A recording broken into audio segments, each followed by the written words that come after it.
গতকাল ডব্লিউবিএসএসসি এসএলএসটির ইন্টারভিউয়ের তালিকা এবং বলতে পারেন ডকুমেন্ট ভেরিফিকেশানের লিস্ট প্রকাশিত হয়েছে। ডকুমেন্ট ভেরিফিকেশানে তো যাবেন, কিন্তু তার আগে যাদের অভিজ্ঞতার নাম্বার আছে তারা ঠিক কি কি ডকুমেন্টস নিয়ে যাবেন এক ঝলকে শুনে নিন।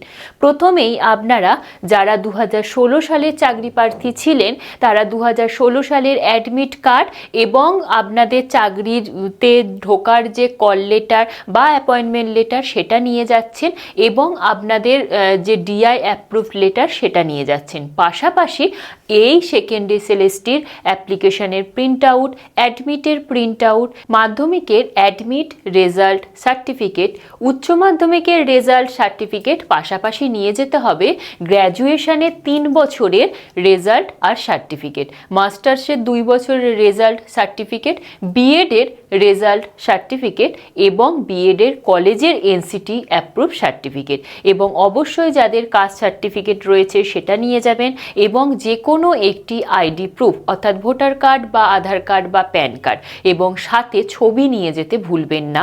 মোটামুটি 4 কপি ছবি নিয়ে যেতে হবে। এই সংক্রান্ত আরও কিছু যদি প্রশ্ন কারোর থাকে তাহলে অবশ্যই সেটা কমেন্ট বক্সে জানান। সমস্ত উত্তর নিয়ে আমরা হাজির হব। ততক্ষণ পর্যন্ত এই চ্যানেলের পাশে থাকুন। Thank you.